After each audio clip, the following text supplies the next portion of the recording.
তো বন্ধুরা, তোমাদের আজকে একটা নতুন মিষ্টি রেসিপি করে দেখাবো। দেখো এখানে আমি কি করছি। এখানে আমি 4টে ডিম নিয়ে নিয়েছি। ডিমটাকে ভালো করে এইভাবে ফাটাতে হবে।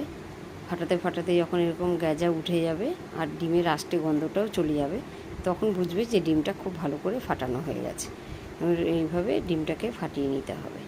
আমি 4টে ডিম নিয়েছি, সেটা দুধ পরিমাণে নিতে হয় সেই হিসাবে। আর দেখো এখানে দুধ জাল হতে বসিয়ে দিয়েছি। এই যে দুধ জাল হচ্ছে, এদিকে দুধও জাল হচ্ছে, ওদিকে ডিমটাও আমি ফাটিয়ে নিয়েছি। একটা মিষ্টি জিনিস তৈরি হবে এইটা দিয়ে, তোমাদেরকে আস্তে আস্তে আমি সেটা দেখাবো।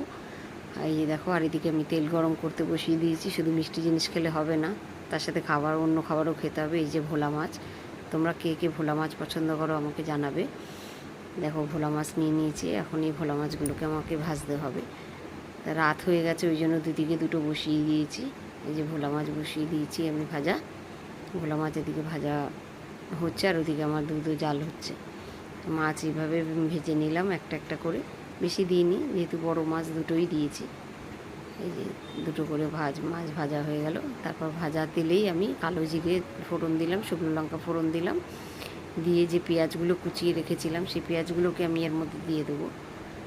দেখো যেই লঙ্কাটা একটু ভাজা ভাজা মতো হলো, কালো জিরেটা হলো, আমি পেঁয়াজটা দিয়ে দিলাম। পেঁয়াজটা কোচানোটা দিয়ে পেঁয়াজটাকে ভালো করে নাড়তে হবে। এই যে পেঁয়াজটা আমি পুরোপুরি দিয়ে দিলাম। ওদিকে মাঝে মাঝে আমাকে দুধটাও দেখতে হচ্ছে, কেন দুধ তো চোখের আড়াল হলেই দুধ উদলে পড়ে যায়।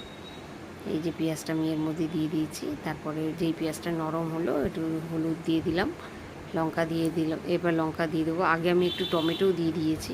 এই যে লঙ্কার গুঁড়ি দিয়ে দিলাম। লঙ্কা হলুদ দিয়ে ভালো করে এই পেঁয়াজটাকে ভালো করে কষাতে হবে। যত ভালো করে কষাবে তত তেল ছেড়ে আসলে জানবে তখন কষানোটা কমপ্লিট হয়ে যায়। যে আমি টমেটোটাকেও একটু করে দিলাম। টমেটো আগেই আমি দিয়ে দিয়েছিলাম। তারপরে কষানোর পরে একটু জল দিয়ে দিলাম যখন তেল বেরিয়ে গেছে। এই যে দেখো, যেহেতু ভোলা মাছ একটু গায়ে মাখাই হবে, তাই অল্পই আমি এর মধ্যে দিয়ে দিলাম। একটু কাঁচা লঙ্কা, পাকা লঙ্কা দিয়ে দিলাম এর মধ্যে। লঙ্কার গন্ধটা খুব সুন্দর হয়। এদিকে আমার দুধও ফুটে গেছে। এই যে ডিমটা যেটা ফাটিয়ে রেখেছিলাম, দেখো আমি চামচে করে করে দুধের মধ্যে দিচ্ছি। এটাকে বলা হয় ডিমের পায়েস। দেখো ডিমটাকে আমি এর মধ্যে দিচ্ছি। আমি এর মধ্যে এলাচও গুঁড়ো করে দিয়ে দিয়েছিলাম। আর এদিকে মাছেও ফুটে গেছে বলে মাছগুলো এর মধ্যে সব দিয়ে দিলাম একে একে। মাছটা দিয়ে তো একটু ফোটাতেই হবে, নাহলে মাছটার মধ্যে সব কিছু ঢুকবে না। মাছও আমার এদিকে প্রায় রেডি হয়ে গেল।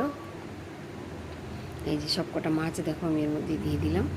ভোলা মাছের এই তেল ঝালটা খুব টেস্ট হয় খেতে।